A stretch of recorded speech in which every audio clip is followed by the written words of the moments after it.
네, 안녕하세요. 저는 부티비 영주입니다. 저는 지금 대치역 앞에 나와 있는데요. 대치하면 음마 아파트를 떠올리실 거예요. 얼마 전 5년 만에 음마 아파트가 경매로 나왔습니다. 그래서 오늘은 경매로 나온 음마 아파트를 직접 가볼 건데요. 적정 낙찰가 얼마인지 궁금하시죠? 그래서 오늘은 가치를 평가해 주시는 감정평가사분과 함께 직접 임장을 가보도록 하겠습니다. 간단한 자기소개 부탁드립니다. 안녕하세요. 저는 지금 대형감정평가법인에서 6년차 감정평가사로 활동하고 있는 최동진 평가사라고 합니다. 네, 그럼 평가사님, 네. 저희 이동하면서 얘기해 볼까요? 네, 네, 저희 음마 아파트 내부에 도착했는데요. 걸어가면서 얘기 나눠보도록 하겠습니다. 네.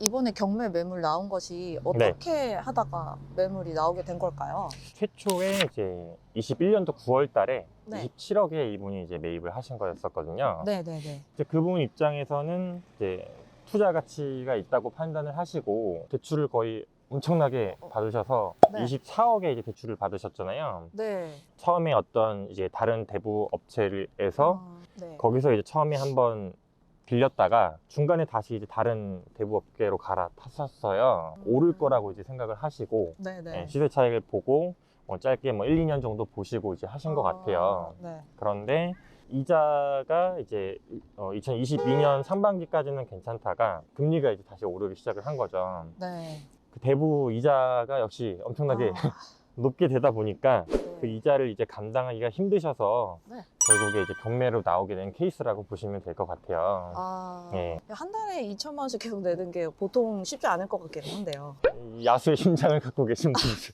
혹시 재건축 단지를 그 가치 평가를 하실 때 훨씬 더 평가가 더 잘 되나요? 어떻게 재건축은 평가를 하시는지 궁금합니다. 일단 재건축을 평가하는 것도 단순히 그냥 평가하는 게 아니라 네. 평가의 목적이 있어요. 비례율을 산정하기 위한 목적인 게 이제 종전자산과 종후자산으로 이루어져 있는데 네. 이제 예를 든다면 종전자산과 종후자산의 비례율 산정을 하기 위한 평가 같은 경우는 사업성을 사실 검토를 하는 거거든요. 그래서 지금 금액 자체가 높고 낮음이 중요한 게 아니라 상대적 균형성이 중요한 거거든요. 네. 다시 조금 쉽게 풀어서 말씀을 드리면 내가 5억이냐 6억이냐 8억이냐 이게 중요한 게 아니라 똑같이 금액이 이제 올라가고에 상관없이 옆에 동에 이제 같은 위치를 봤을 때 옆에 거보다 좋으면 우리 집은 그거보다 1,000만 원이라도 비싸야 되는 거예요. 그게 중요한 거지. 5억이냐 7억이냐 8억이냐 이게 올라가면은 옆에 것도 같이 올라가는 거예요. 그래서 이걸로 이제 착각을 많이 하시는 것들이 그 금액으로 보상을 이제 받으신다고 자꾸 생각을 하시거든요. 그래서 이제 종전자산 평가할 때 이제 우리 거 얼마예요? 우리 거 왜 이거밖에 안 나와요? 이런 식으로 말씀을 많이 하시는데 그 금액이 보상을 받는 금액이 아니라는 거, 그거에 이제 좀 차이가 있다고 보시면 될 것 같고, 재건축의 진행 중인 지금 요 아파트를 평가를 할 때도 이제 뭐 네. 경매냐 담보냐에 따라서도 가치가 달라지는 거거든요. 네. 그래서 재건축에 대한 이슈가 있을 때 그 전체가 모두 다 좋아진다라는 게 아니라 그 평가의 목적에 따라서 역시 달라진다, 이렇게 생각을 하시면 될 것 같습니다. 네, 2월 2일이 음마 네. 아파트 경매 개시일이 세 번째로 열리는 날이었는데 네, 변경이 됐더라고요. 일정이 변경이 됐는데 네네. 혹시 그 이유를 알 수 있을까요?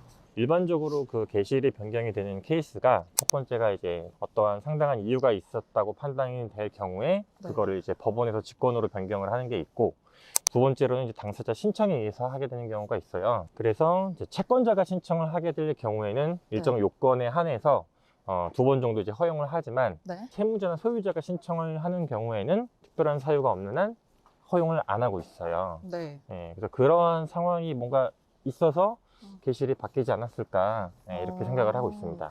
감정평가사님, 네. 임장 많이 다니실 것 같은데요. 네. 다니시면서 보통 어떤 기준으로 평가를 하시나요?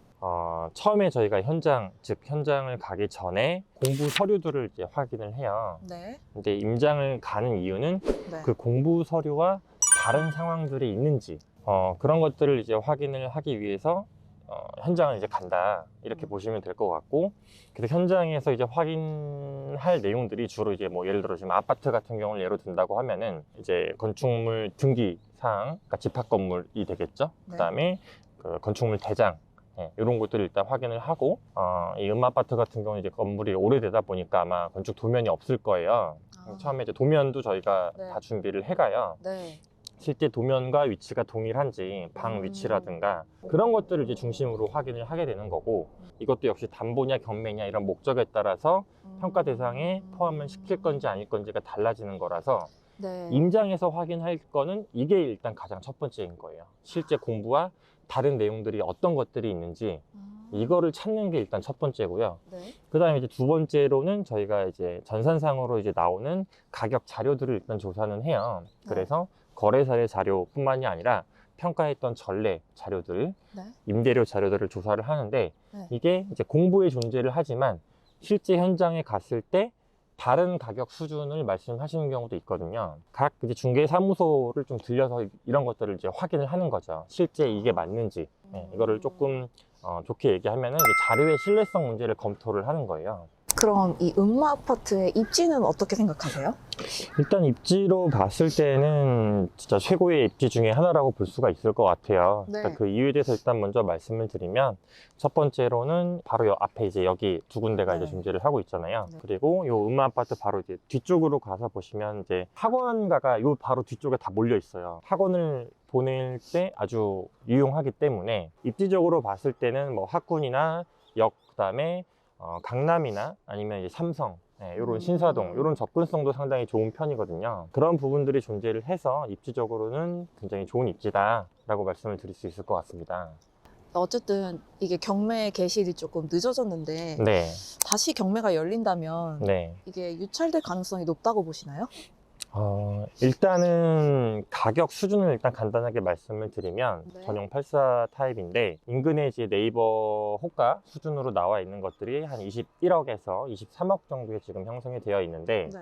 이 가격 수준은 지금 작년 하반기부터 해서 계속해서 떨어지고 있어요. 그래서 사실 지금의 가격 수준만을 놓고 보면 지금 이제 두 번 유찰이 돼서 17억에서 이제 18억 요 사이 지금 금액으로 알고 있는데, 네. 이 상황만 놓고 봤을 때는 뭐 메리트가 있을 수 있지만, 여기에 이제 경매를 했을 때 낙찰 비용 플러스 다른 비용들이 또 발생을 할 거란 말이에요. 그래서 지금 그 상황만 놓고 봤을 때는 한 번 더 유찰이 될 수도 있지 않을까, 네. 이렇게 조심스럽게 좀 생각을 하고 있습니다. 네, 지금 경매로 나온 22동 1202호 가려고 하는데요. 같이 들어가 보실까요? 네. 네, 1202호 앞에 지금 나와 있는데요. 네. 바로 여기입니다. 네, 여기 음마 아파트 말고 주변에 개포 5성 1차나 대치 5성 1차도 경매로 나왔더라고요. 네네. 같이 비교를 하면은 순서가 어떻게 될까요? 일단은 거기 나온 경매 물건은 이제 평형이 좀 달라요. 네. 그래서 가격 수준이 조금 더 높게 되어 있는 나온 게 이제 음. 개포 1차고, 그다음에 대치 그 우성 1차 쪽 같은 경우에는 저희 거에 이제 바로 오른쪽 위에 있는 물건인데, 사실 입지만으로 놓고 봤을 때는 음마 아파트가 사실 가장 좋은 게 맞고요.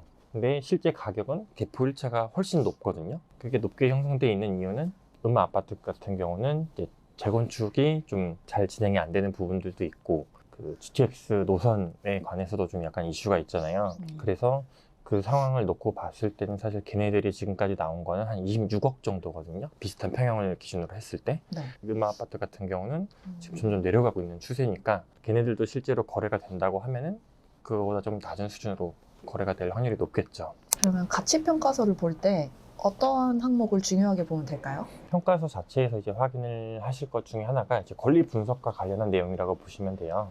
실제 뭐 지금 다른 사람이 점유를 하고 있는지, 또는 뭐 무단으로 거주를 하고 있는지, 이런 것들이 좀 확인을 하셔야 되는데, 그런 내용들이 이제 기재가 되어 있는 경우도 있고 현장에 와서 그거를 확인하는 경우도 있어요. 근데 경매는 사실 문을 따고 좀 들어갈 수 있는 상황이 아니다 보니까 거기에 나와 있는 것들을 일단 토대로 해서 등기에 이제 대항력이 있는 임차인이 있는지, 이런 내용들이 사실 감정서에도 어느 정도 들어가 있거든요. 특히 이제 기타 사항과 관련한 부분에 거의 기재가 되어 있으니까 그 내용을 반드시 확인을 하시고, 그 대상 물건과 이제 관련이 없었던 제시 외 물건에 해당하는 내용들이 있는지, 네. 그런 것들에 따라서 또 권리가액이 달라질 수가 있고, 그리고 유치권 이런 것들이 좀 있는지, 네. 그런 것들을 좀 확인하실 필요가 있을 것 같습니다. 네, 저희 오늘 음마 아파트 네, 돌아보았는데요. 네, 지금은 상가 앞에 나와 있습니다. 네. 네, 그럼 마지막으로 2023년 경매 어떻게 될 거라고 보시나요? 일단은 경매 물건은 아마 굉장히 많이 나올 것 같아요. 네. 그리고 요 근처만 하더라도 이것과 비슷한 형태로 네. 재작년 하반기 때 이제 물건을 구입을 하시거나 아니면 작년 상반기 때 구입을 하셨다가 네. 이자를 이제 감당하지 못해서 이러한 케이스로 아마 나오는 물건들이 꽤 많이 있을 것 같습니다. 네. 그럼 마지막으로 음마 아파트 낙찰받고 싶으신 분들에게 조언 한마디 부탁드립니다. 아, 이거는 뭐 제가 조언을 드릴 입장은 아니긴 한데 네. 일단은 그 아까 이제 말씀드린 것처럼 이자 비용이나 뭐 명도 비용이나 이런 것들을 좀 고려하셔서 장래 기대 이익까지 고려를 했을 때 이 금액을 가지고 제 생각에는 그래도 한 3, 4년 정도를 보신다고 하면 경쟁력이 있을 수 있으니까 그렇다고 하면 이제 입찰을 해보시면 좋을 것 같고, 그렇지 않다 그러면은 한 번 더 좀 기다렸다가 유찰되고 난 이후에 진행을 하는 것도 좋을 것 같습니다. 네, 오늘 감정평가사님 좋은 말씀 잘 들었습니다. 그럼 저희는 오늘 여기서 인사드리도록 하겠습니다. 안녕.